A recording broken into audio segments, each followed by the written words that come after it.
Good morning, everyone. Good morning, Krista.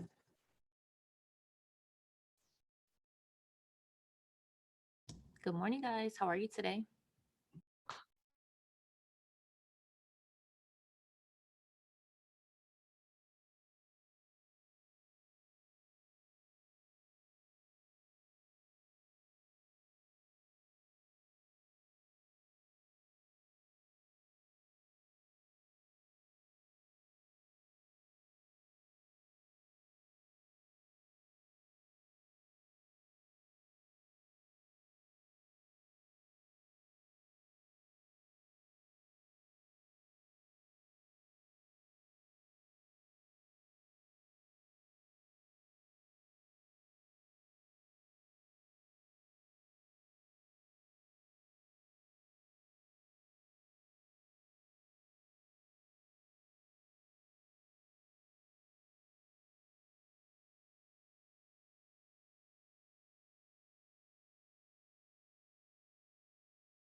Hey, Janice, how are you this morning? Hey, I'm well, thank you. Glad to hear it. So you said should S Corp income, earned income qualify as earned income, correct? Yeah, yes. So, because at first it wasn't showing up in the software. So I'm thinking maybe it just could be something maybe isn't correct, checked off properly. So I'm going to go back and revisit it, but I just wanted to make sure it should qualify as earned income as long as it's in that guideline, correct? Yeah, so did they take just a distribution? Hold on 1 second. So they had salaries and think a distribution. Okay, and how much was their salary? I mean, altogether, the income came to about 20,000, I think 22,000 is what, Okay. yeah. Okay, so for the salary portion, they should have had themselves on payroll and issued a W-2 for that portion. And then for the distribution, I believe that's placed on Schedule E and should flow through to their 1040. Did they have themselves on payroll? Not necessarily. So I think, well, they gave me an amount for payroll. So that's what I'm going to use. But I think we need to revisit it and set her up properly on payroll. So after all the deductions and everything, I think it was reduced to around 20K. So I'll look at the schedule. You say Schedule E, right? And then the schedule, I'll look at the Schedule E and then see if there was anything that maybe I missed with the earned income credit. And then yes, because for the S Corp, one of those with the requirements is that they do have themselves, for the salary portion, they do need to issue a W-2. And they should have been paying the employment taxes for that portion. So the portion of their salary on the S Corp wouldn't be placed on their Schedule C. right. Okay. Yeah. Okay. Okay. Look, and then if I have questions, I'll just hop back on and Okay. share my screen. Okay. Okay, do you have any other questions relating to that? You now, Krista, does she maybe need to look back at maybe the W-2 portion of that if it wasn't issued and Oh, yeah. flow back through? Yeah. Yeah, because only earned income would be her wages. So she wouldn't be getting any earned income credits from any passive income or any distributions. It will only be on her wages. So you just want to check that. What were her wages for the year? And that's going to be her earned income amount. Okay. All righty, thank you. Thank you, thank you. Right, you guys don't have any questions today. Very interesting. We have one question today. Does anyone else have any questions? Or you want to type in the chat what you're going to be working on today?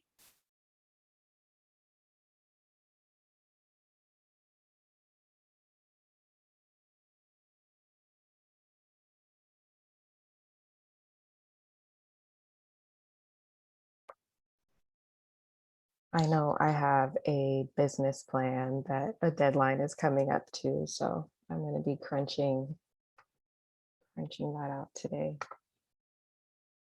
The remainder of it. How long does it typically take you to do a business plan? So if it's a niche or like an industry that I am familiar with, it maybe within 2 weeks I can get one done. But we did one for a real estate investment company that was really kicking our butts because it was just so unfamiliar, and we worked on that for almost a month. Oh, wow. Yeah, going back and forth. So, because we do write them from scratch. So let's see. Nora says client chart of account and working on 2 client books. So that's what she's working on today.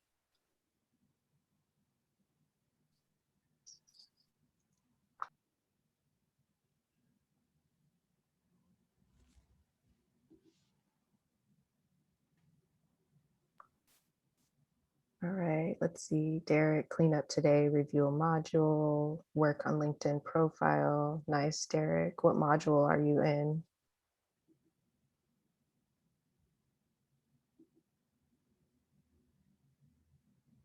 And then Angie says, I'll be working on my packages. Angie is just a complete rebrand right now.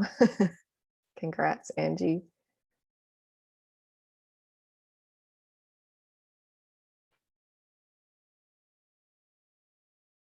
So the SBA is doing a press conference tomorrow for updates on EIDL. So that'll be interesting to see. It's been a little quiet on that side.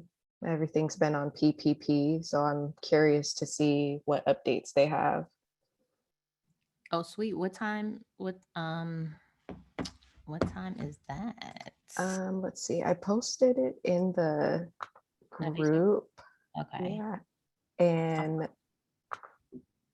there's an email that I don't know if you have to be a member of the press, but there is an email that you can reach out to.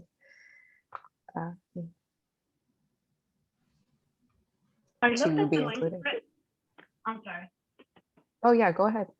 Yeah, I looked at the link. It says today, like June 16th.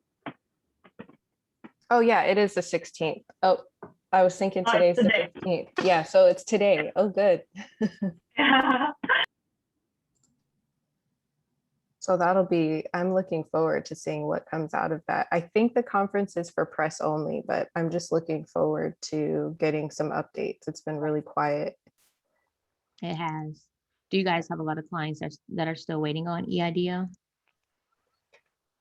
I think a lot of people really have been focusing on PPP because of the deadline, and EIDL is credit based. So a lot of our clients in kind of the gig world were more inclined towards PPP because it didn't have a minimum credit requirement. So it's been quiet for us since the PPP steam kind of picked up. Right, okay. Yeah.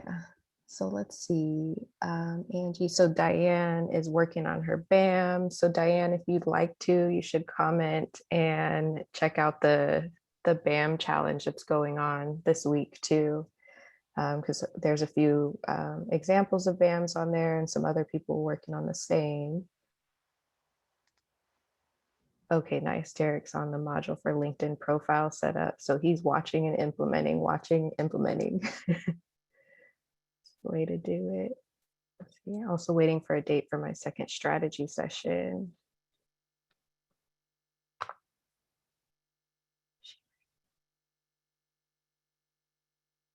Nice. Congrats on your second strategy session, Derek. Another thing too, I was reading about, which I was going to post in the group, is I saw an article about kind of comparing the PPP forgiveness versus the ERTC credit and how, you know, just looking at the dynamic for businesses, if they can qualify for just PPP forgiveness, one or both, and why it may be beneficial for some employers to potentially not take PPP forgiveness and just rely on the ERTC credit. So I'm kind of looking to see what the guidance on that is and maybe sharing it in the group so we can, you know, Oh, yeah, talk. that'd definitely be helpful. Yeah. Thank you for that. Mhm. All right, looks like no more questions. All right, guys. Is today Thursday? Today, I have a Lens. question. Yes, Chavis. Hey, I'm sorry, I just popped on. I was getting ready to type it up, but when you said, I was like, no. Oh, yeah. But I have a question about the Form 2290. Okay. Is that a separate form just for like truck drivers for their use tax? And how, because my client is asking about it, and she asked if I included it with her 1065 tax return. And I looked it up, and I noticed that it looks like it's a totally different tax form, and I'm not Yeah. familiar with it. Yeah, so that's the heavy use tax return. So it's not required for all logistics companies. It does only qualify if they have a vehicle with a gross weight of 55,000 pounds or more. Hmm. I And do, I'm sorry, I do know that there's a survey that you can walk through for your client to see if they qualify for that the IRS the IRS provides. I'm going to see if I can find that for you.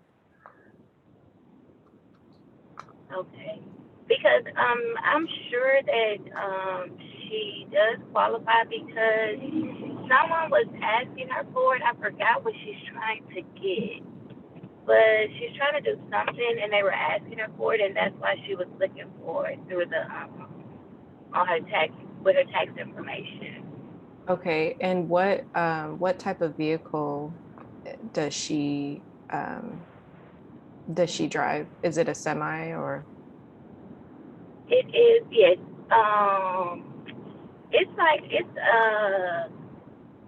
what is it called? It's the front. Well, they do have the trailer now, the closed-in trailer, Mhm. but I think it's called a rig. Okay.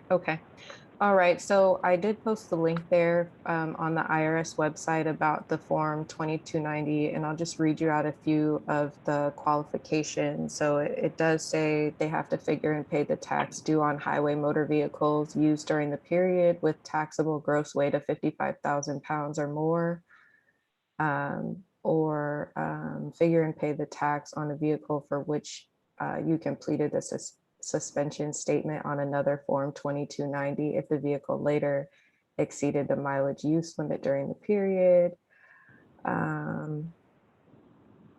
There's some other things listed here, and then let's see if I can find. And that's what it is. What she's trying to do is she was trying to drive the truck like over between state lines, Okay. and that's what they're. And I was thinking, does that go with the IFTA tax as well? Are they like connected in some kind of way? Because I know the 2290 is asking for mileage too, from what I read.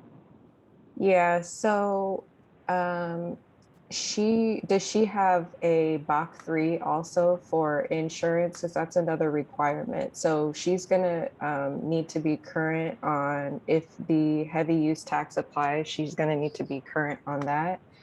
And then she's also going to need her IFTA decal, and she also will need a Bach 3 form. And it's the Bach 3 form that actually is it's required by the FMCSA, and basically there's an agent in each state that keeps track of and receives any communications regarding your truck or your registration for each state. So all of those things kind of go together for the trucker. So if she here we go. Here's the survey here. And so if you, it looks like she does need it, but if you want to just go on and complete this heavy use tax survey for her, or for your own information, you can start there. This is filed at a different time than, there's the survey there that I just popped in. Okay. Yeah, so let's see. The heavy use tax is filed to the IRS annually and is required to be filed by companies and owner operators who operate vehicles equal to or greater than 55,000 pounds. Additionally, short distance haulers traveling less than 5,000 miles and farmers traveling less than 7,500 miles are exempt from paying the tax. However, they must file and pay the processing fee. The filing season for Form 2290 is July 1st through June 30th, and the filing deadline for Form 2290 is based on the month you first use the taxable vehicle on public highways during the reporting period. So, oh, that's good. I knew there was a different time frame. So it looks like this is the filing time, June 1st through June 30th. Okay. So So and this this is is the separate. information. So you put the 2020 information on that is due on the form that's due in June. Yeah, so it should be from the last period to this period if she's been in operation for more than a year. And then if she's new, it would be indicated by the first time she put that vehicle on the road. Okay. And Got it. I'm gonna Okay. post for you, here's the help center. So I'm good for, I call a help center and I'm like, look, I'm not a trucker, but I need help. Oh. So I like to talk to the agents, so they do have a help center that I just popped in the group that you can call if you need to ask any questions about how to fill that form or anything along those lines, the requirements. Okay. Awesome. Thank you. Mm-hmm. And I do have another. I'm sorry. I Nope, do you have go ahead. another question, a side note. And I know I'm not at home right now. I was hoping I was going to be able to be home to share my screen. But I have a client who has a lifetime exchange. He had a rent home, and he sold his rent home earlier in 2020. But he purchased land at the same time. And he has a farm. And so he purchased acres of land to add to his farm to put, put cows on. So I'm not familiar with the lifetime exchange. Is there any kind of way I could possibly get some help with it? Like, I don't know, later on or something?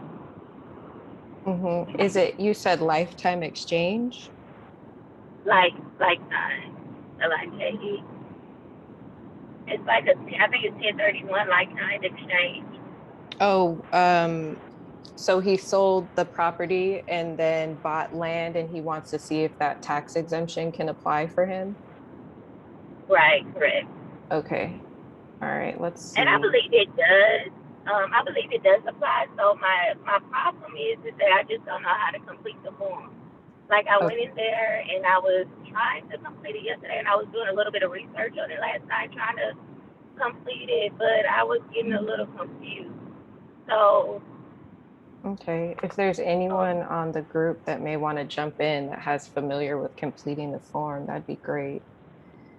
And then I'm and I gonna, think it's a form 8924. I think that's the name of. I mean, I think that's the number for the lifetime Sorry, exchange. I had to run to the restroom. My apologies. But if you could repeat what the question was. It's I have a client that's doing a lifetime exchange. He had a rent home, so he sold his rent home, but he purchased the acres of land. He has a farm, and so he purchased some acres to increase the land for his farm. And this, he's saying it's a it is a lifetime exchange, but I'm not familiar with the form and how to complete it. And so I was just wondering if I can, and I'm not at home right now, I'm not able to share my screen. I was hoping I was going to be able to be home in time to share my screen. Yeah. So are you referring to the Section 1031 exchange? He had Yes. His original property was real estate, and then he purchased land with those proceeds. Do you know Yes. the time frame in which he did that? Because there is a certain time frame that they have to do that in order to qualify. Yes, he did do it. He sold the home early January of last year, and he purchased the land like in February of last year. Okay, so like a month later. And I think it is like a 60-day or 90-day rule. I think something like that. Yep. So it's 8824 that you need to and file on his 1040 return, on the federal tax return. Okay, and so I'm not familiar with how to complete that form because he gave me the closing costs for both. And so, and that's why I was getting confused that it's like, what numbers do I put on what line? Yeah, so yeah, we could pull up the form. We could just take a look at it because the instructions look pretty straightforward. Let's see. Because I know the selling cost of the value of his home was $148,000, and the land he purchased I think was $142,000. Yeah, so the first thing that I asked for is the description of the like-kind property given up. So that's the first property. Then the second one is description of the like-kind property received. So the first property, what was the first property like? It was a home. I put single family home. Okay, yeah, so single family residence. And then he purchased how many acres of land? Like 42 point, I think he said it was 42 acres. Okay, and then yeah, so just ask for date like-kind property given up was originally acquired. So when did he originally acquire his single family residence? The date that they transferred it, the date of like-kind property you received was identified by written notice to another party, 45-day written identification requirement, the date you actually received the like-kind property, so that's the date typically that they closed on it, and was the exchange of the property given up or received made with a related party, either directly or indirectly? Did he? And it's not a related party. Okay, got it. So you don't have to fill out the related party exchange because there wasn't any relationship to him. Part 3 is realized gain or loss. So that's when you need to know the fair market value of the first property, his adjusted basis. And then Okay, so I guess that's the part that I think I'm getting confused at is the fair market value. So with the fair market value be the cost of the home at the time he sold it? Yeah, that's the fair market value, whatever he sold, whatever the property typically can sell for on the market. And then, okay, so right under there, under the fair market value, it's another line item that sort of says like the, if I remember correctly, it says something like the cost of the basis. Mm-hmm. Am I right? So would that be the cost of the home? Would I put it there instead of putting it on the fair market value line? Well, the fair market value is what it's sold for or what it could sell for on the open market, and his adjusted basis is after, you know, any improvements or depreciation that he had in the property. Okay. So there is a worksheet for adjusted basis that'll help out a lot. Let me pull that up. So let's see.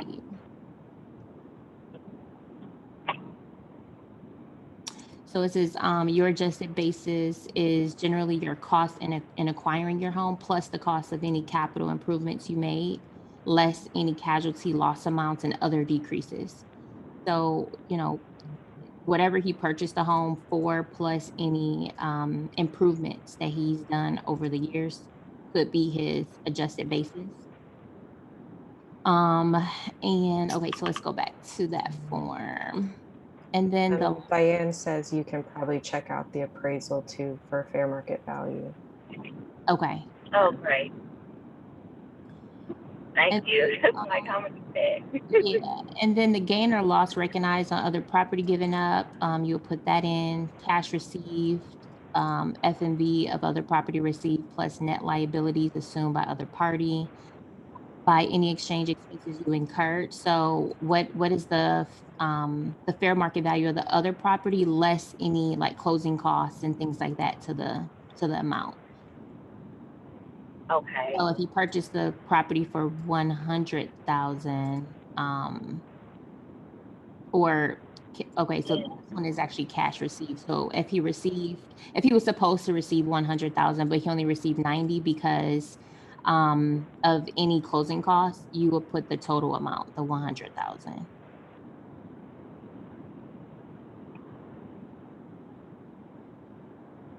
So wait, I'm sorry. So I will put the. Actually, that's Could reversed. you repeat that? Yep. So cash received would be whatever he received after any of the expenses he incurred to close on the property. So typically when you buy a property, you have closing costs. So his cash received would be what he received after any closing costs. And so he didn't receive anything because of it being a lifetime exchange. So whatever he said that he put everything back into purchasing the property Oh, because like perfectly? and I'm thinking about because the home sold for 148,000. The property was 142,000. So he had like a $8,000 gain. No wait, yeah, $6,000 gain. Am I doing my math right? Yes. So yeah, he had a $6,000 gain. But he said that he didn't do anything with that. He's like they're still holding it, and I forgot what he said they're still holding it for. But he didn't receive any cash. Who's still holding it? And that's why he made it sound like the company that he purchased the acres of land is holding it. That's what he made it sound like. But I'm not. That just doesn't sound right to me. Now that I'm saying it out loud. Yeah. I would just see why they are holding it. Like, are they going to include it as part of the transaction somehow? Like, was it paying for something? Was it like closing Okay. costs, or But was it part of the transaction? Mm-hmm. right. But even if he does receive that $6,000 gain because it's a like kind exchange, then he's not going to be taxed on that 6,000 anyway. Is that right? Say that one more time. If he does receive a $6,000 gain, because this is a like kind exchange, he's not gonna be taxed on that 6,000 gain anyway. Is that right? Well, if all of the monies couldn't be utilized for the like-kind exchange, whatever gain he has would be either a short-term or long-term gain, long-term capital gain. Okay. So if he purchased, or if he had an exchange for, I don't know, 100,000 and he got back 6,000, well, he sold the first property for 106 and then he purchased a property for 100, that extra 6,000 would be considered a long-term gain for him if he held the Okay. property over a year. Okay. And okay, so I thought that that was the reason for the for doing a like kind exchange is because if you did have like a gain from that like kind exchange, it's like a tax benefit.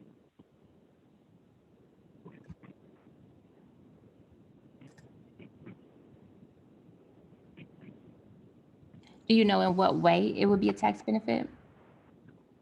I was thinking that it wouldn't.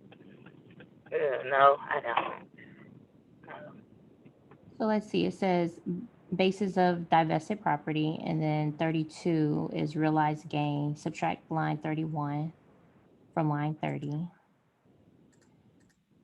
Realized gain goes on line 32. Cost of replacement property purchased within 60 days after date of sale. Ordinary income under recapture rules.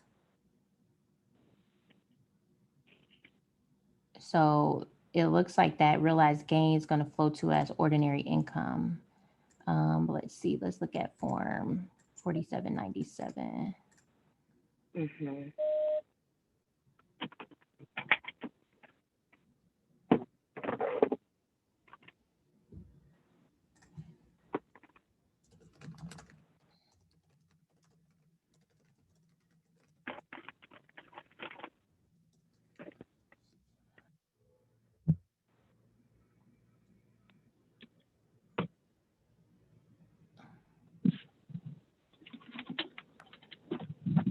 Okay. So it looks like it says the profit reduces the cost basis of the newly acquired property. That means the deferred capital gains tax on a property you sell will become due when the replacement property is sold. So you're right.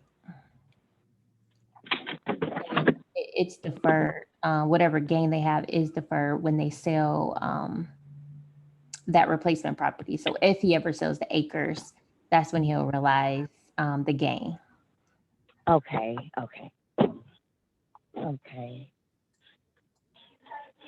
Okay, and I just made it home. I'm not sure if I'll be able to, if it's too late for me to get on to share my screen. Hello? Yep. What do you need to share your screen for? Just to go through like the numbers to see like exactly what lines to put these numbers on. And I have the actual closing costs that I was looking at. And so I guess like where do I put the 148? Where do I put the 142 to where it could calculate correctly to where it will show that he doesn't owe or it doesn't calculate taxes on the gain?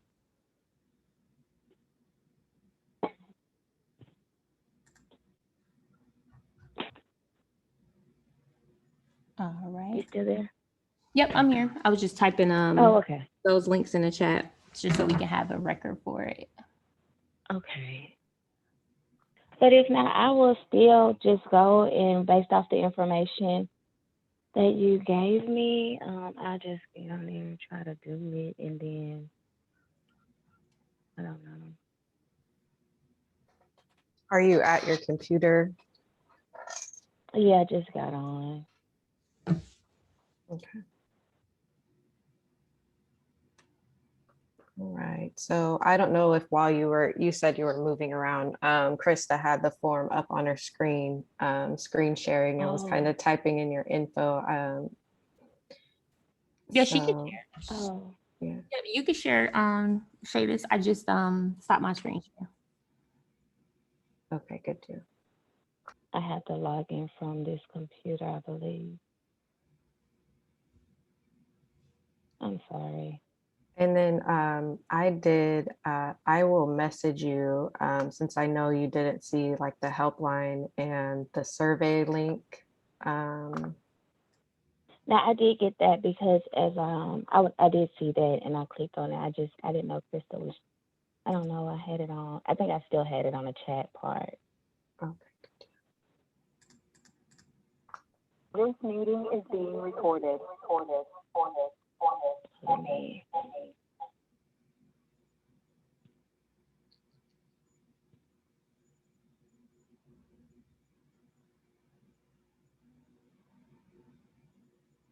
And Chavis, was this exchange for real property that he uses in a trade or business or for investment?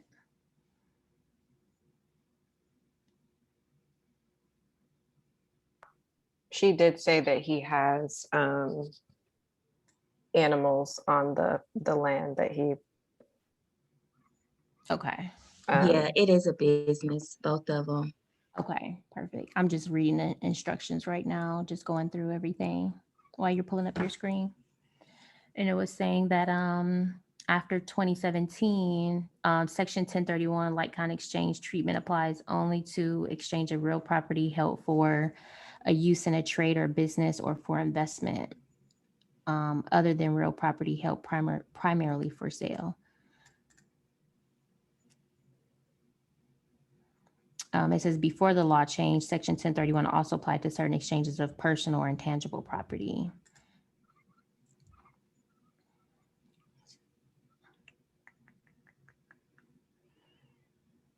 Where is it to share my screen?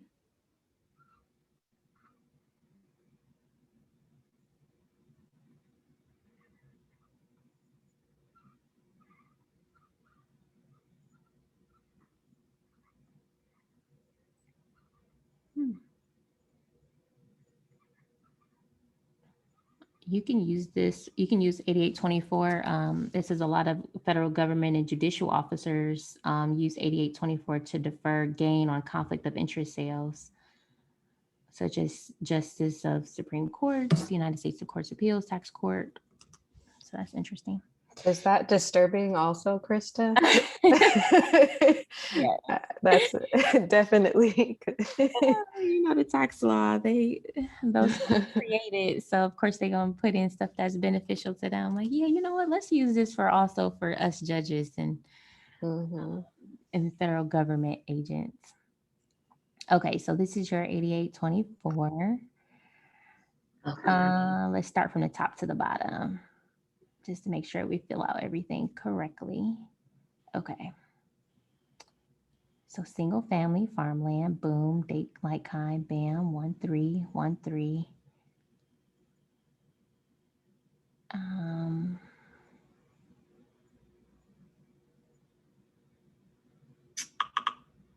So he didn't receive it for a year later? Oh wait, no, no, that's not right. Oh, okay. That's acquired. Okay, got it. So acquire, transfer your property, date like kind property you received was identified. Okay, 224. You actually received it on, okay, so he identified and acquired it on 224. Okay. Yeah, and I think I put the wrong date on this one because that you actually transfer the property to the other party. Mm-hmm. The day he sold it. Yeah. And I'm gonna bring up his Date you actually transfer your property to other party.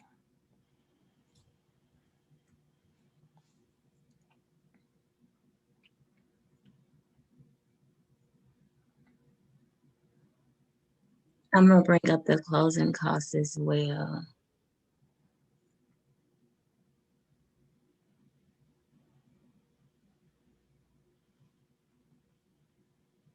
Yeah, not the closing costs, but the closing document.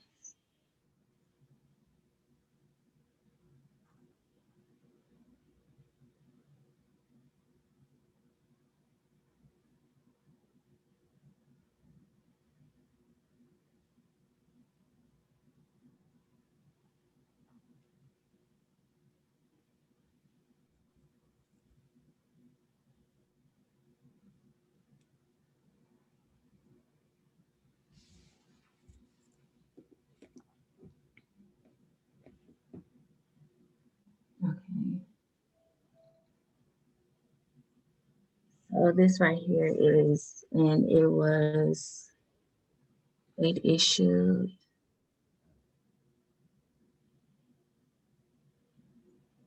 Closing 1/3/2020.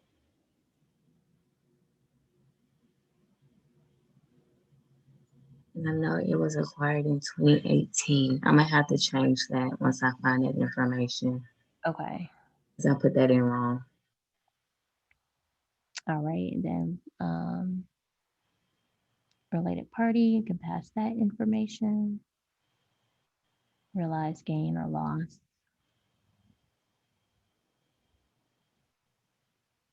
And so this is in the wrong spot, correct?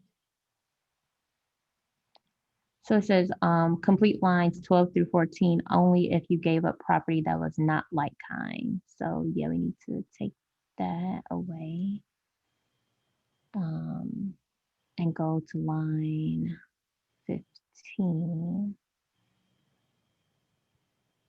So cash received, fair market value of other property received, plus net liabilities assumed by other property reduced but not below zero by any exchange expenses you incurred. So what was his cash received? Then the fair market value of the other property received. So this is the property that he sold. And so we want to look at what he Cash due to seller, so it's 80,000, 85, 17 cents.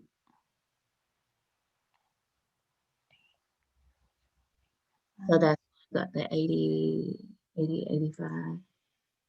And then it also says, hold on, a second, let me just go back to the instructions.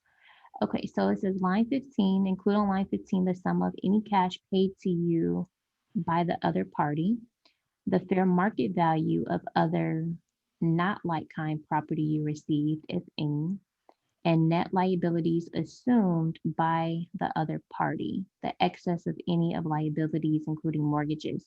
So did the other party assume any mortgages or anything like that, or any liabilities when they purchased his home or the first farm?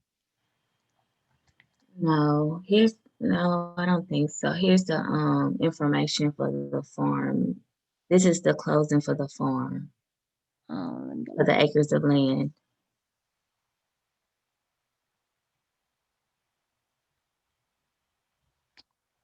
And so he's the borrower right here on this one. Right. Okay. So the seller got 140,000.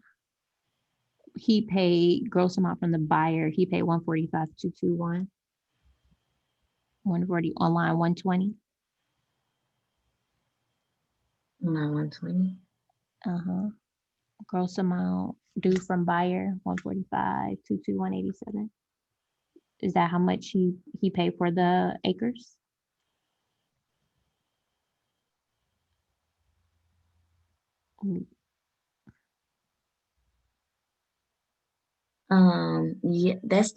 Yeah, correct. That's the cost of the property.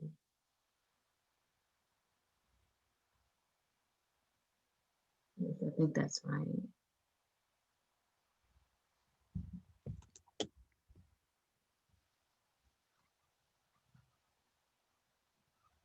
Okay, so on line 15, it says any cash paid to you by the other party. So that's what you're going to put on line 15. The 145,221. We're still on his property that he sold. So if you go back to your tax software, that one, right? Yeah, $80,085.17. Okay. Okay, so you did put that there. Fair market value of a like kind property you received. And that will be the 140 because the property he received is his.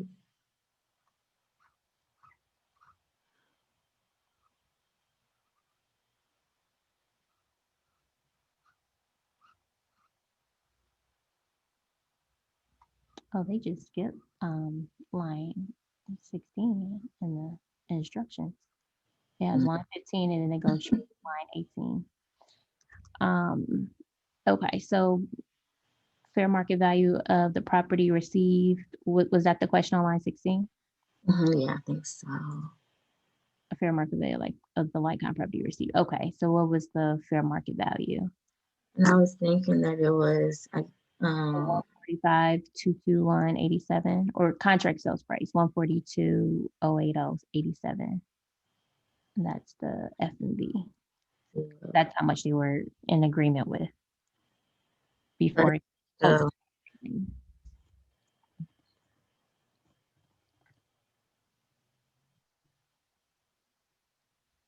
Okay, yeah, 142,080. That's fine. So at lines 15 and 16, it already did it for you, right? mhm. Okay, then it goes to line 18. It says include on line 18 the sum of the adjusted basis of the like kind property you gave up, exchange expenses, if any, the net amount paid to the other party, if any. And then amount paid to the other party.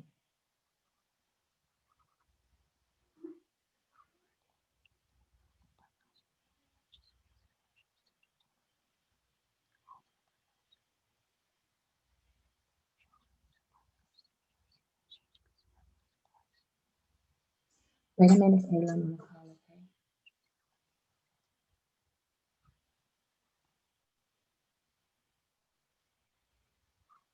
Is this anything right here, Crystal? Let me go back to your screen. Where are you pointing to? Right here? Oh, that's the charges.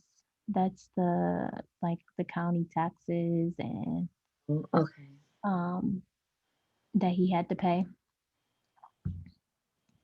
But I was reading line 18, so it had some examples for line 18. So it says the adjusted basis include on line 18 the sum of the adjusted basis of the like kind property you gave up, exchange expenses, if any, and the net amount paid to the other party. Then it had an example right here that I'm not even gonna read because it's gonna confuse everybody.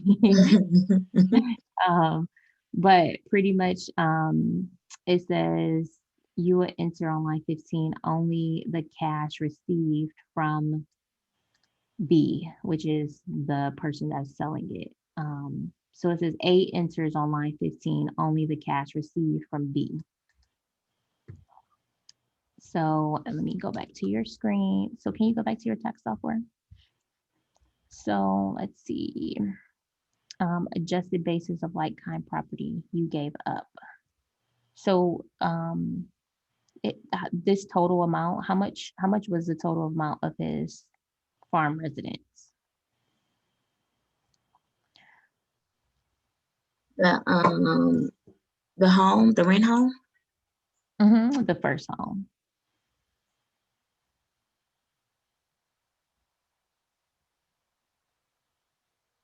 Right here, right? 148. 148. Okay.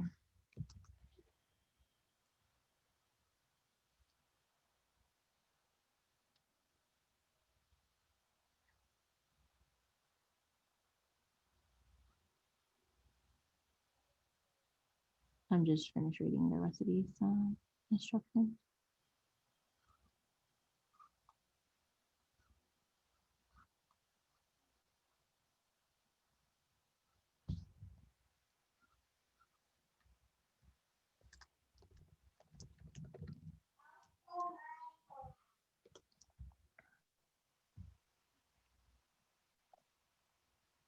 Do you know how much he originally purchased his property for?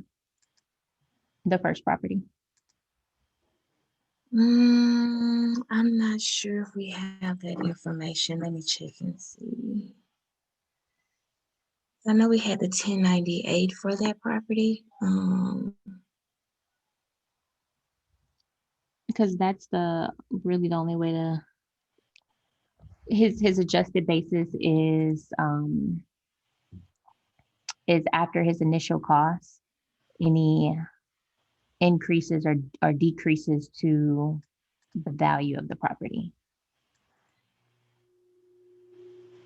So in order for us to know his adjusted basis, we'll need to know, one, what was his initial cost? And then two, what was any capital improvements or maybe decreases that happen to the to the property, like any natural disasters or something like that that might have happened. But that'll give you like his adjusted basis. Okay. I'm not sure. I probably can get it some kind of way, but this right here is his 1098 for that property. And you see, he purchased it on 2018. But his outstanding was 55,000, but that really doesn't tell us that much. Oh, okay, because that's his mortgage interest. Yeah. So so his beginning balance, principal paid. So he only paid $55,000 for the property, Hmm. or I don't know. But wouldn't this be decreased though? Because this is the outstanding. So every year it Yeah, will be decreasing the original. yeah.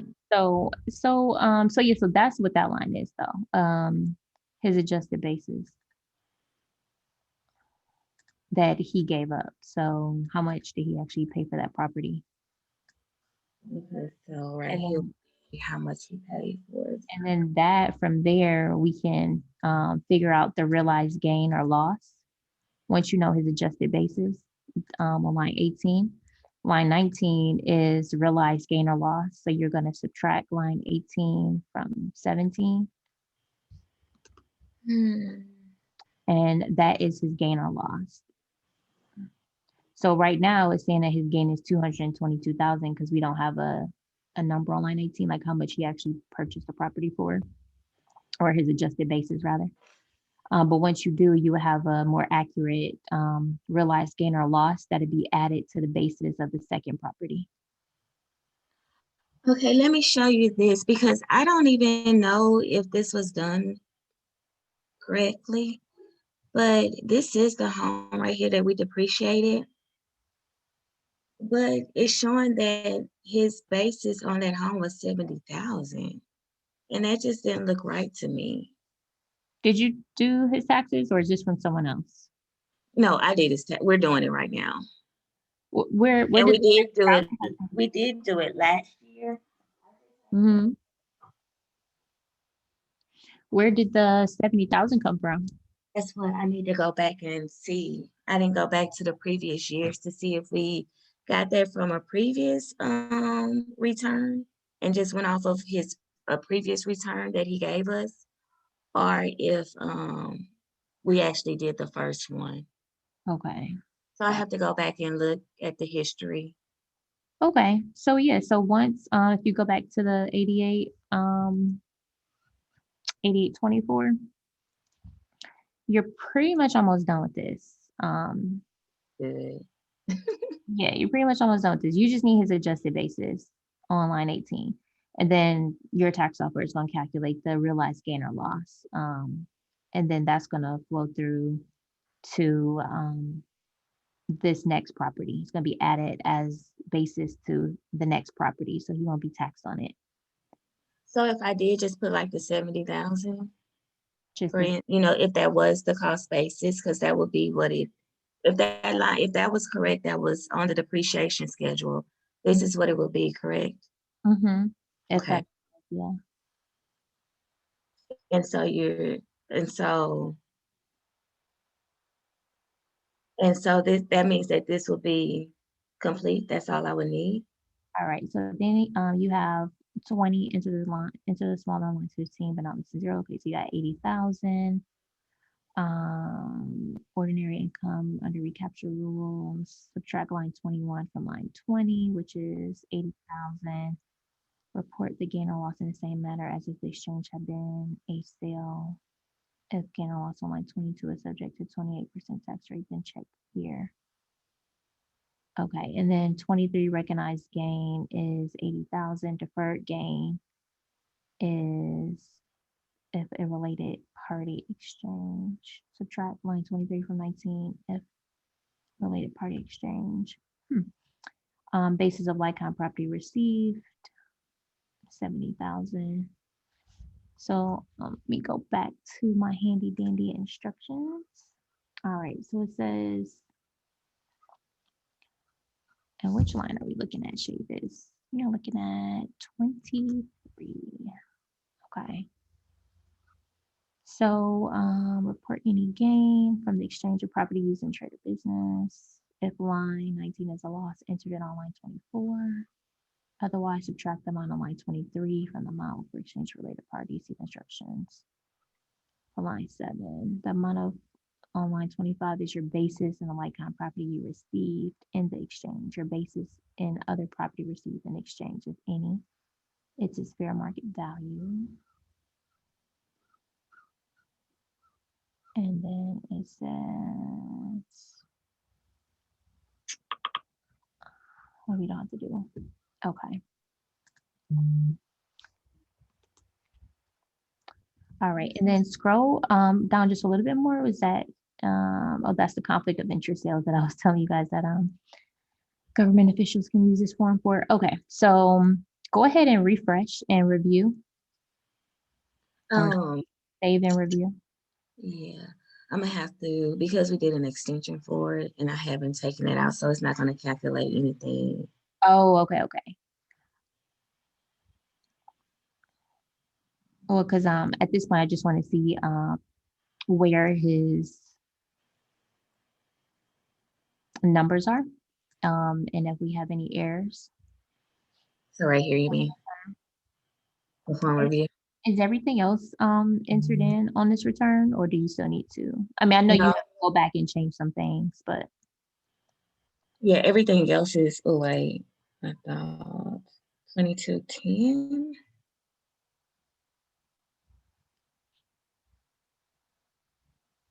What is That's just the estimated, that's the waiver of estimated taxes. So because he didn't pay his estimated taxes, so you just have Oh, to, it's down okay. towards the bottom under other, I believe, or.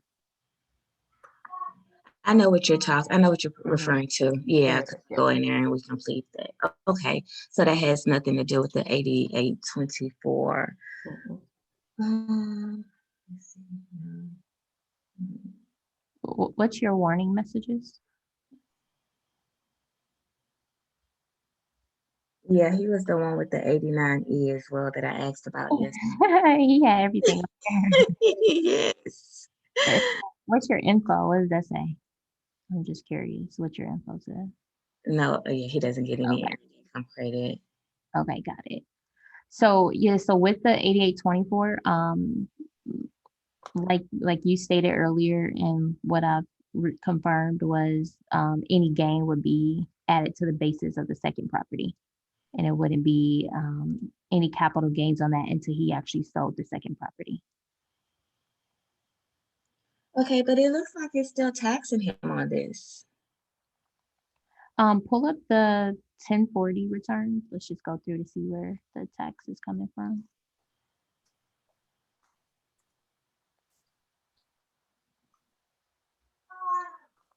Oh, I forget.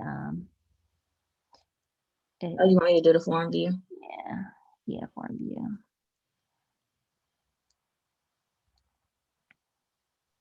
There we go. Okay.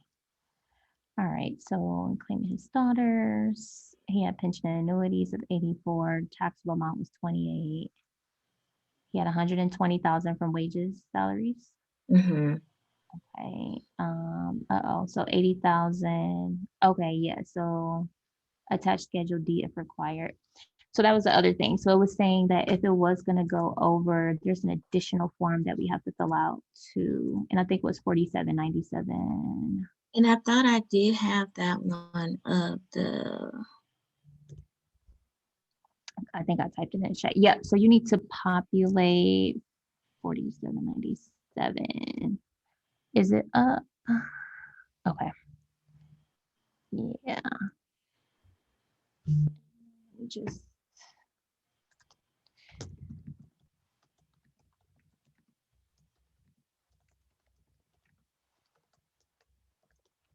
And I think that's what I requested it to go to. I'm gonna just click right here real fast on the 8824 because it does ask what form do you want this to go to roll Mhm. over to right here. Oh, okay, perfect. And I did choose the 4797. Okay, perfect. Let me find it again.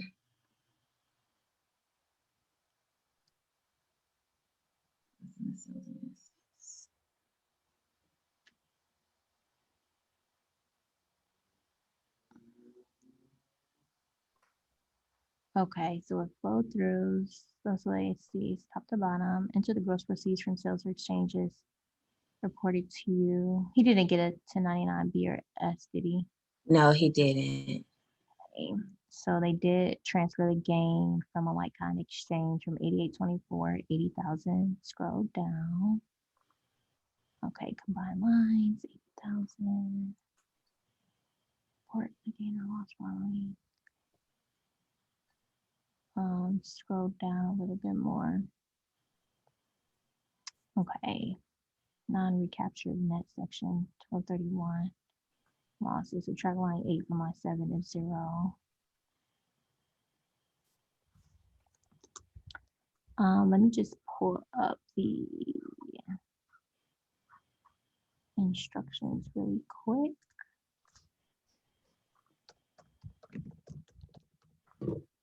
Krista, Mhm. on the form that she indicated, 4797, there was a section to check the box. Was the box checked? I was just looking at it too. On the 4797, you said there's a There's an error where she selected which form. I think there was an error for like an error. I'm not sure if that's what it is for it to be checked. let's see. My 8824. Yeah.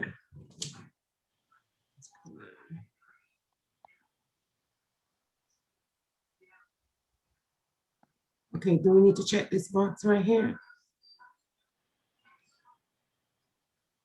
You know, right at the top here, where it says report, the box before it. Yeah, right there.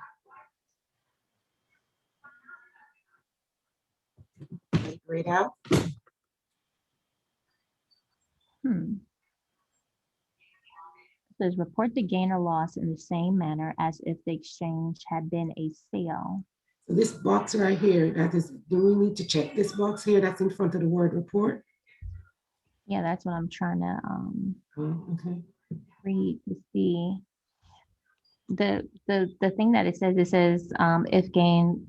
So yeah, so check it really quick, Shavis, just to see. But it says subject to 28% tax rate if the gain or loss on line 14, but there's nothing on line 14. So Oh, okay. let's just see. Oh, nothing. We did nothing word. Okay.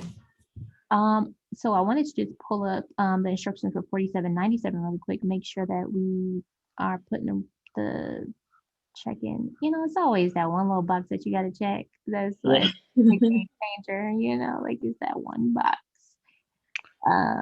Or maybe that one line that needs to have Excuse me, something. it just showed 22 form. They had an exclamation on the when you were scrolling down the thing. Uh-huh. It showed 22 was there was an exclamation. If you scroll back up slowly on the left hand side where it has the forms, that one 2210 has an error, I guess. It has exclamation point. Yeah, we mentioned that was because of the taxes owed, so it's like a waiver form. But that's not causing it for the e-file? No.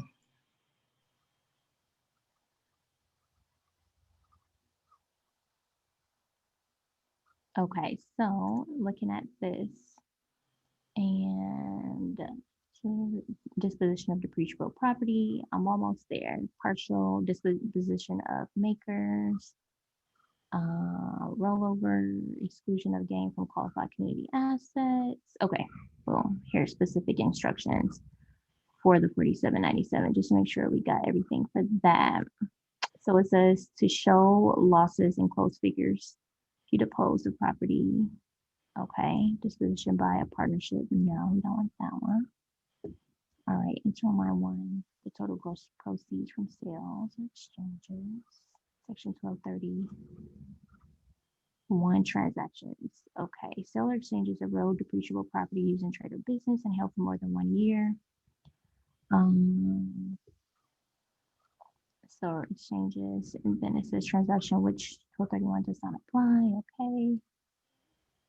And then which can you go back to, okay, there you go. Where are we at? Ordinary gain from installment sales from 65, 50. Okay, so it's all zero. Subtract line. So scroll up. Oh, okay. Go to your schedule D. That should have flowed to schedule D. And yeah, I did notice it did flow to Schedule D, but it's still showing that gain. Okay. Where is that at?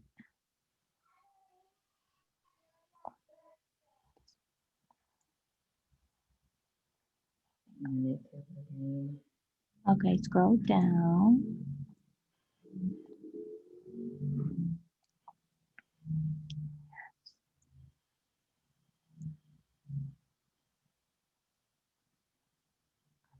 Yeah.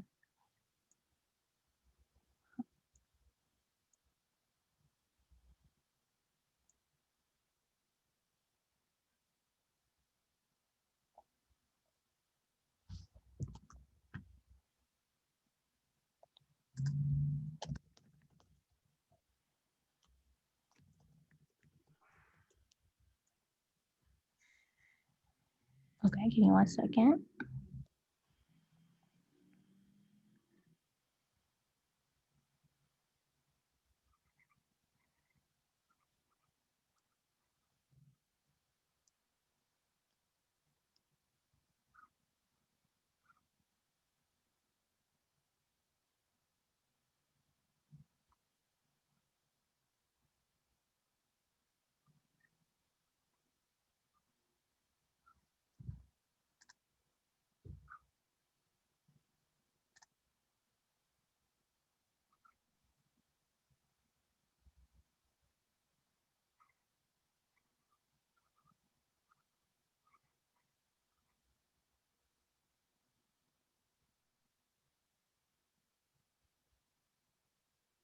Okay, so it says your taxable gain must be allocated between ordinary income depreciation recapture, unrecaptured section 1250 taxable gain, and section 1231 taxable gain.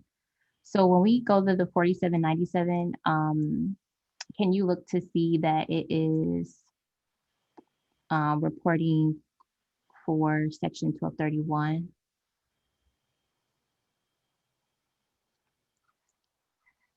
I can't see your screen right now, just so you, Oh, you can't. oh, no, I'm just saying I was looking away, so. Oh, and it is reported as Section 1231 gain or loss for like-kind exchange from 8824. Oh, I'm sorry, I didn't mean to do that. I was wondering where it was going to take me to. Oh, what did it take you to? The 84, was the one that we did, I think, where we put the 8824. That's Okay. what it's. Got you. Well, let's do this. Let me request remote control of your screen really quick. Okay. Okay.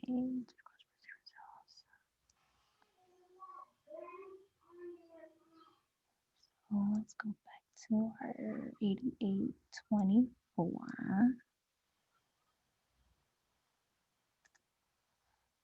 All right. Single family.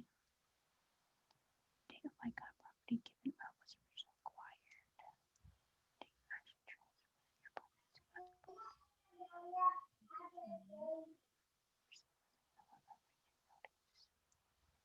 To another party. Okay. Okay.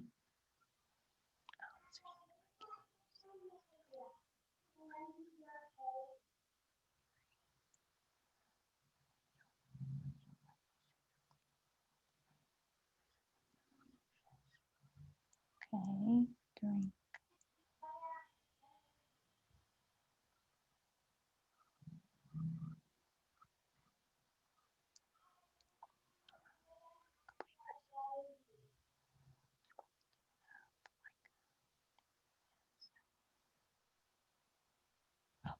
So complete if you gave a property that was not.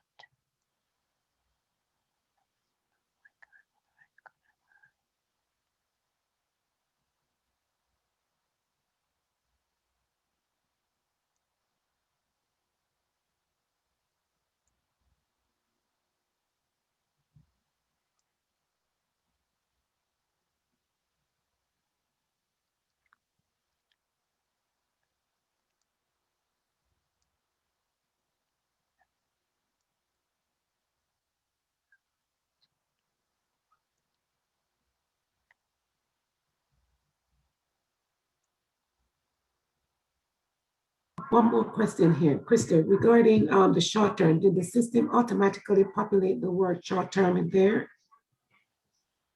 I think Shadis, you populated this? I did, no, I didn't. And I looked at that as well because it's up at the top of, right on the line, right before, number 15. It's right there as well, and I did click down, so I don't know where that's coming from. Oh, it's probably calculating from the date. Do we need to do like a day on one? So maybe put like on the 4th because that's maybe it's calculating that because long term would be over a year, right? Mm-hmm. This is Should right. I, Here. Yeah, put like 04 to see. should I put the correct date? Because I know it's 11/2018, for number 3, the day he acquired it. Yep, 'Cause you that's, could do that. we got that off of the 1098. Yep, you could do that. You could put that in there right now. I think it was 11, I'm not sure, but I'll go correct it, Yeah. because I know where you get it from.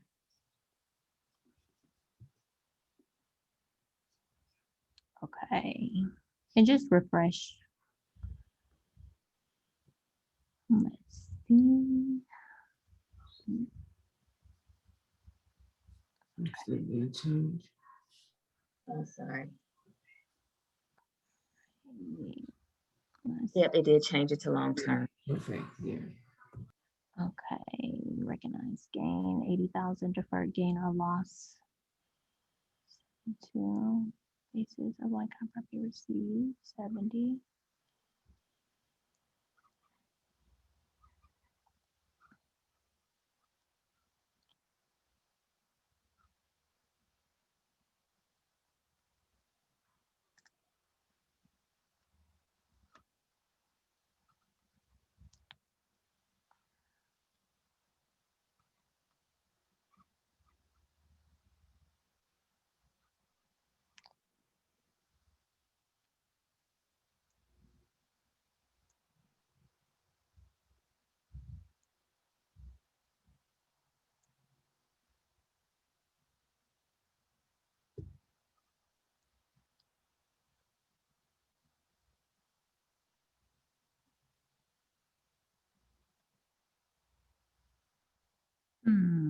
This is where it's flowing through. So it says if line 16 is a gain, enter the amount on line 16 on form 1040.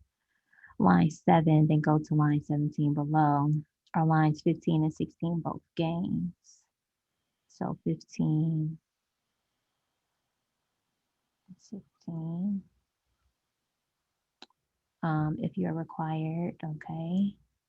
If you're required to complete an unrecaptured section 1250 gain worksheet, enter the amount, if any. Chris, I don't remember. I'd have to check my notes. The fact that Shivis mentioned that they did take some depreciation. I'm wondering if can we recapture it on the property? I don't remember. Would have to check.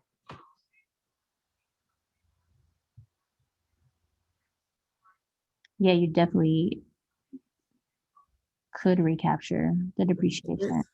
So there's a section that mentions something about recapture. So I'm wondering if that has something to do with it. I would have to take a deeper dive to see it, just to remember. Mhm. Yeah, that's a good point. Thank you, Nikki. Okay, so that total amount is definitely gotta dig in a little bit deeper on why capital gain or loss is not required. What is this? Required. Oh, it says, okay, attached schedule D is not required.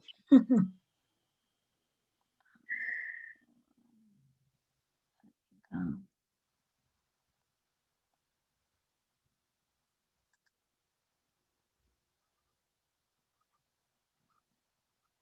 So I think we have to do a little bit more digging on, because I've already gone line by line and everything looks to be in its place on 4797 and on Schedule D and on 8824.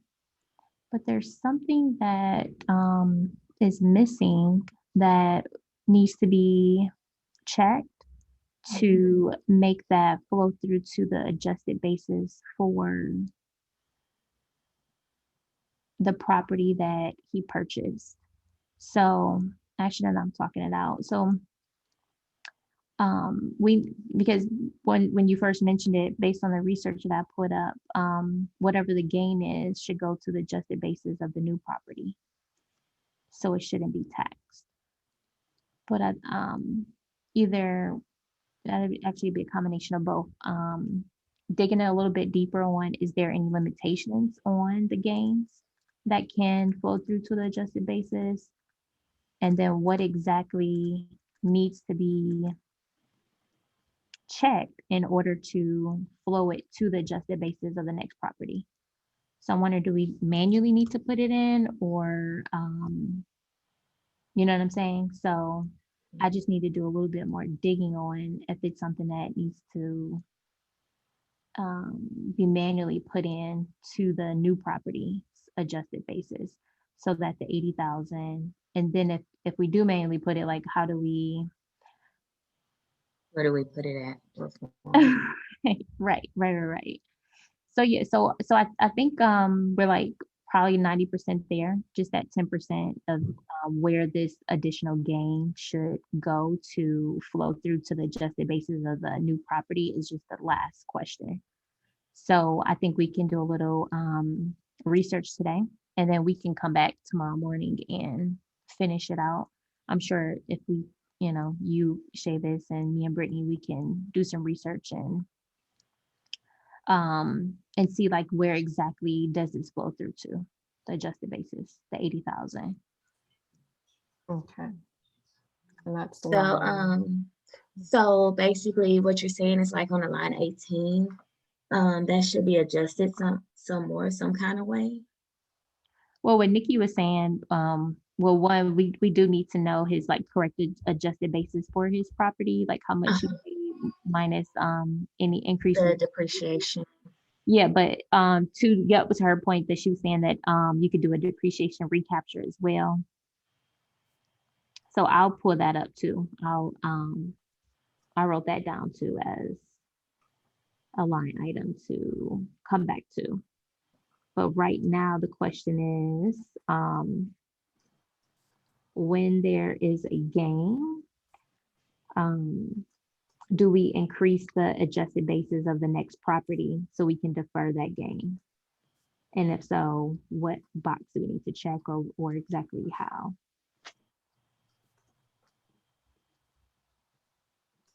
I'm writing this down too. Okay. All right. So I typed that question down to Krista so that I can Okay. look as well. Perfect. Thank you. And then I guess Shavis, can you really quick just send this tax return to me and Brittany really quick in an email just so we can have the numbers to look at? Okay, yes. And yeah, and then let's just meet tomorrow with that way we're all not under pressure to find an answer like in the next 5 minutes. And send it to the Hello Krista. Yeah, hello Krista, and then I'll forward it to Brittany if you don't have her email. Okay. So really quick, Janice had asked, so for the S Corp, if the owner did not file their W-2, Can she still indicate and report officer compensation? Now, I'm assuming she would need to go back and file the 941, and there may be penalties associated with that, but I know that either way, the income is going to flow through. Is Janice still? Okay. Hey. Oh, yeah, go ahead. Yeah, so I just wasn't sure if, because she obviously didn't set up payroll correctly, right? So I think she might just be estimating. So is the salary compensation, she has this number, but then since she doesn't have an official W-2, do you still just add that on the 1040 as,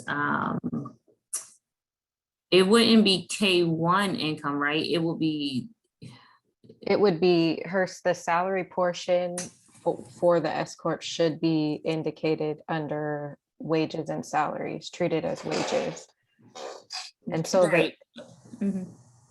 So the issue then is that she's technically is out of compliance because she should have been filing those 941s quarterly.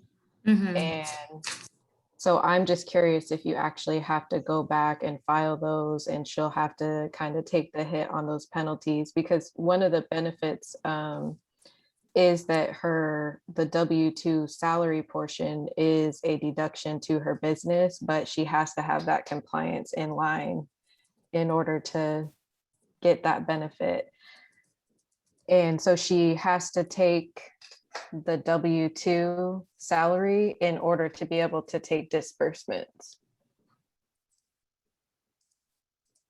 Say that again. She has to take the W-2 in order to take a disbursement. Unless if she's not taking a disbursement, then she would be okay. But if she's going to take a disbursement as well above and beyond her reasonable salary, she needs to be in compliance with the W-2 portion and the wages. Yeah, so what if she did not set up, I guess, any disbursements or anything, like if she didn't?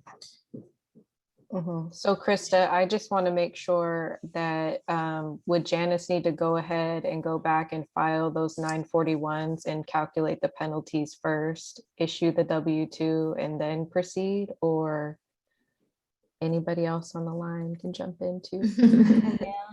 So exactly what Brittany was saying, in order for her to take any money out, they first need to be categorized as wages, as a reasonable salary, before she could take out any distribution. So one of the things that S Corps have been doing, and it's a really big audit topic, is just taking a distribution, because distributions, you don't pay any payroll taxes, any FICA taxes. So in essence, it's like tax-free money that they're taking from their S Corp that causes the IRS to lose billions of dollars every year. So it is a heavily audited, I wouldn't say heavily audited, but it's a hot audit topic with regards to how they are withdrawing money from their business. So the first withdrawal needs to be wages. So if she she took money out, but she didn't put herself on a payroll, is what you're saying? Well, yeah, I mean, she just had it pretty much going to her checking account and just been using it as such, personal and business expense. So she hasn't no bookkeeping or anything. And I don't think she was following the payroll that she initially set up in 2017. I don't think she was following those guidelines. Yeah, so what she would need to do is one, establish the bookkeeping, so you know exactly like how much money she took. And then once you know exactly how much, and two, how much money did she make? Like how much did the total corporation make as a whole? Once you know that, you'll be able to decipher what was or what should be classified as a reasonable wage versus what could be classified as a distribution. And then that's what you can help her settle. Yeah, I'm going to send her an estimate for that so we can sit down and I'll let her know. We'll discuss all of those things. But for the tax purposes, I just wasn't sure if I could just basically use what she provided. And what did she provide you? Well, she gave me estimates of her expenses and everything, and she also said that initially she was doing I think 500 a week or 600 a week for payroll. But I don't know if that account is closed out. Like, I don't know if she had adequate support. So I didn't know if I can just, so I was just basically going off of what she told me. Okay, so she paid herself around 31,000. How much did she actually make total in the business? So because this is multiple tax returns, but for example, one tax return may say that she made a 1099 say that she grossed 60,000 or so. Mm-hmm. She provided some deductions, and that was pretty much it. Okay, and that is an S corp, or is that just a sole proprietor Schedule C? S corp. Okay.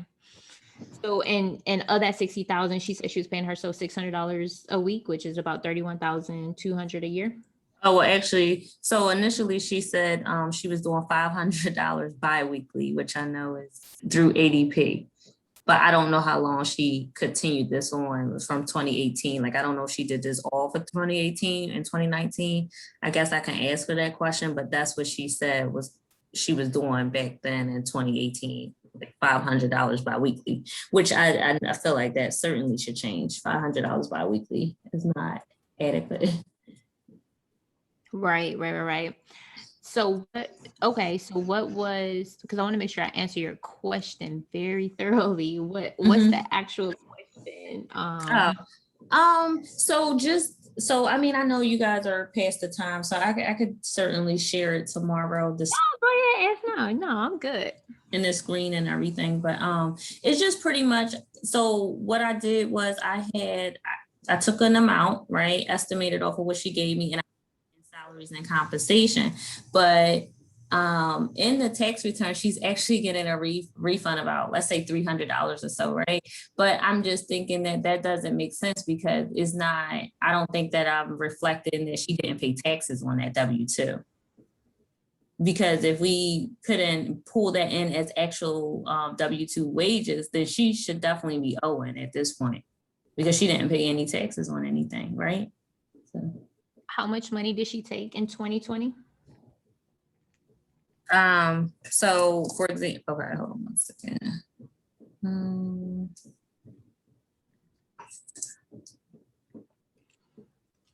I'm just curious if, I'm wondering if Janice has to go back and submit the form 941 and then issue the W-2 for the actual salary portion, or is she okay to just proceed with filing the return from here? Like, how does she calculate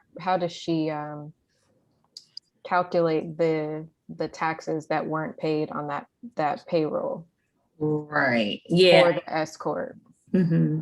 Because then I was just thinking, do we just put that on a Schedule E, I guess, or because pay one is going to show her less the deductions, everything like that. So it's showing about 20K. But for the portion that she received as a W-2, being as though she did not, file any taxes or anything on there, I was just thinking, like Brittany said, how do we capture that? Because she definitely didn't follow the guidelines.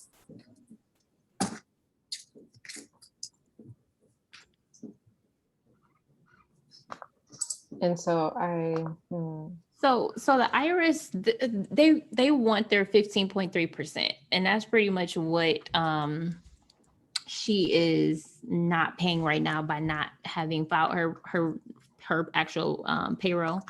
Right. So she should, like, this would be the correct way. It's a very arduous way, but if she wasn't doing it right, then the correct way would be to go back and complete and do her payroll the correct way and issue her a W-2. That would be the correct way to do it so that she can pay her 15.3% in payroll taxes.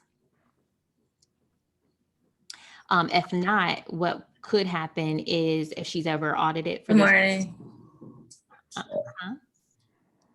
If not, if she's ever audited for this year, they could come back and let's just say, for instance, she took out the $30,000, but she just took it out as a distribution and you just filed her taxes and went on. If she's ever reviewed in a few years, they can recategorize that distribution as wages and then impute the 15.3% tax in addition to any penalties and interest on her. So the correct way would be to go ahead and whatever salary wage that she took out last year needs to be reported as such, and she needs to have that tax owed or paid. Okay. Now so would you so just a little background on it. I'm trying to complete 2018, 2019, and 2020. So do you recommend that I do this for each year or? Well, you said she had payroll for the first 2 years, right? Well, I'm not very clear. I can ask her again, but I was thinking maybe for 2018, but I'll ask her if she had it for the first 2 years. I was thinking about maybe 2018 she did it, but I'll see if she have any record of it. Okay. Yeah, see what if she has any record of it, and see what her total income and everything was for that year.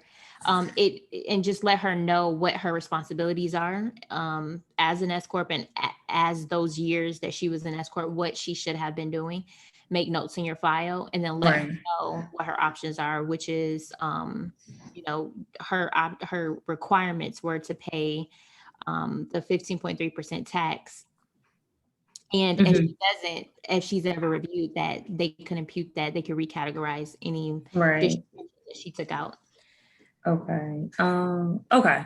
So I'll ask her if she can provide me with documentation, and then I'll do a little bit more research on it as well. And then I guess, tomorrow I'll just hop back on and give you an update and see if we can come to, a resolution, I guess. So when you come back, just tell me, because I just want to know so we could properly break it out, but tell me, how much was her gross income for the year? How much did she take as wages last year? Okay. So her gross income, and how much she actually took as payment. Okay. And do you mind, because I was going to say, if you want to, Krista, I can just email you the spreadsheet she sent me. That way, like if you want it. Yeah, you can send it to me. Okay, and I'll do that, and that way you'll have it. So when I hop on in the morning, we can just go over it. Yeah. Okay, sounds good. Thank you. And thank you, Brittany. You're welcome. You're welcome. All right, guys, great call today. Definitely got some interesting homework items to follow up on. So what we'll do, just to close it out, we are following up on depreciation recapture and on a gain on a Section 1031 exchange, how it needs to be actually added to the adjusted basis of the second property. Ooh, interesting stuff, right? Yes. And Krista, I'll keep an eye out for if you'd like to, for the spreadsheet for Janice too. Okay, yes, I'll send both to you. Okay. All right, guys, have a beautiful rest of the day. I'll talk to you guys tomorrow. Bye, guys.